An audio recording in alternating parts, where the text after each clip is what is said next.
Tony, Maryland had tremendous success attacking the basket, dribble penetration. Was that an area of concern for you coming in? Yeah, we did a poor job in that way, but they're very talented. They're good off the bounce. They did a good job spacing and really attacking. And, you know, when they can get to the rim like that, it changes. And I thought we weren't where we needed to be in that area. And if you look at points in the paint, you know, 32, that's a big number for us. And we pride ourselves on trying to be a team that takes away the lane first and then makes people shoot contested shots. And we certainly had our difficulties against it. And again, as I said, you know, he kept going left, but Allen's talented, and they have guys who are very good off the bounce, and the ability to stretch you with some of their other guys makes that a dangerous offensive team.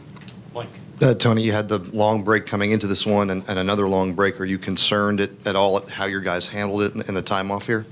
No, I mean, I think you know, this was a charged atmosphere, and we knew we were going to have to play our best to come away with one, and we almost did. But you know, we've got some things that we can improve on, and you know, we're good because we're collectively good. We have individual talent. Please don't get me wrong, but we're good when we're so collective defensively. That's been our strength, and offensively, when that gets fractured a little bit, you know, then it becomes a challenge. So we got to keep working on that, heading into you know, an exciting time. What were your thoughts heading into the overtime? Similar situation yesterday, Clemson and Pittsburgh took advantage of having scored at the end. Right. Yeah, certainly the momentum you felt was on our side, but they start the game, and I don't know if it was a layup or if we fouled them on the drive, the overtime. Yeah, you know, certainly we were excited to be able to scrap and fight. When we played good stretches of defense, that's what got us back into the game. But, again, they got some ones at the line. We missed a couple, and they certainly separated, and they executed down the stretch where we struggled a little bit. But I felt momentum was on our side, of course, even though, you know, the crowd was on their side. I thought we were excited, and we just wanted to get a stop. And when they scored on that first possession or second possession, that was concerning. Yeah, the end of regulation, Tony. I'm assuming the idea was for Malcolm to miss the second intentionally, and then could you maybe just talk about that inbounds play? Yeah, if that was something. No, it was. I mean, there was only, I think it was 2.8 on the clock. Is that what it was? 3.8, 2.8. I didn't think there was enough time to make it and try to, you know, because if they get it in, then game's over. So we thought we'd just. Crazy enough, we practice missing those. There's an art to missing free throws. We miss a few of them, not trying to miss them, but when we try to miss them, we work on that. And Malcolm did actually a great job where he placed it. We had a chance on it. Ball went to us, and then, you know, the out of bounds play is just Coach Williford drew up a great. He kind of is our out of bounds coach. I always give him that, and he drew up a real nice action. And it was you know, great toss from London, and obviously concentration by Anthony to send it into overtime.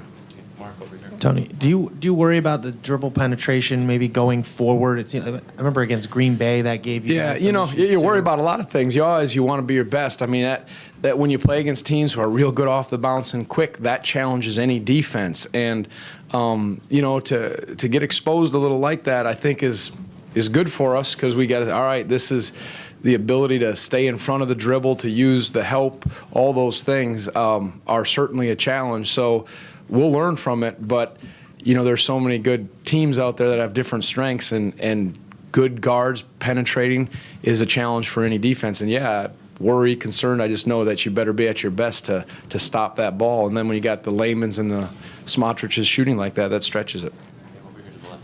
Coach, that was actually my question, was the impact that Layman and Smotrich with their length and their three-point shooting, what it does to take a keel out of their lane, and how impactful that was for you guys to not have him being able to kind of control the middle. Yeah, just looking at Smotrich was 2 for 2.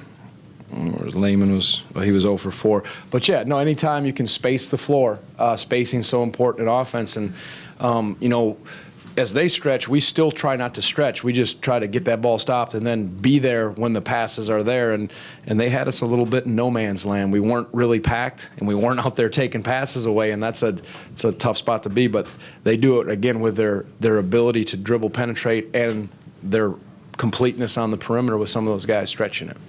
Coach, you talked about charged atmosphere.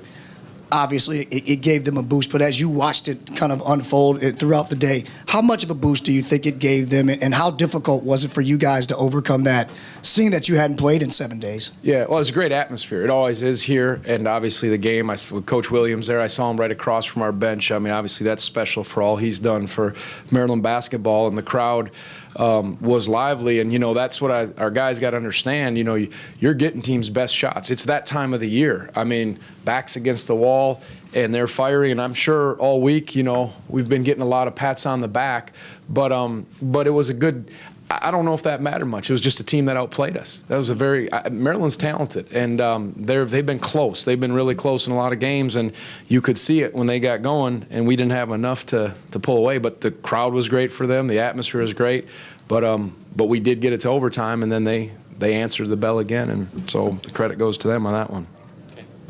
Tony, Joe Harris, 3 for 10 from the field, 1 for 5 on threes. Got called for a foul on that late inbounds play and had a late turnover.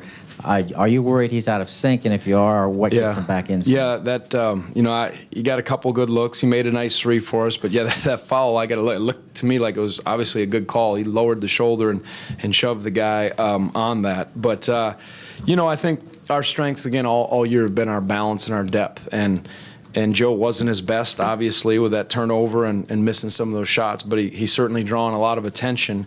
And we're heading in now to obviously postseason play, so I'm sure he'll be at his best. After London hits the 4 threes in the first half, did you sense they did a lot differently, or that's just not really part of your? Yeah, he actually dislocated. I don't know if you saw that. He displaced his finger. That thing was out of whack. He's a tough kid to come back. They put it in, and I still haven't talked to our trainer, so I don't know what the deal was. But are you saying did Maryland do something differently with him? He's not normally a guy. Right. Well, he was getting good looks. Malcolm was creating. We were pinning their guy in. I think they were more when anytime you're playing a team and a guy hits, 2 or 3 threes, you're going to be more mindful of him. And I thought they did that, and they covered him a little better. But he still made some good plays of that. But he kept us in there. That's why I was a little worried in that first half.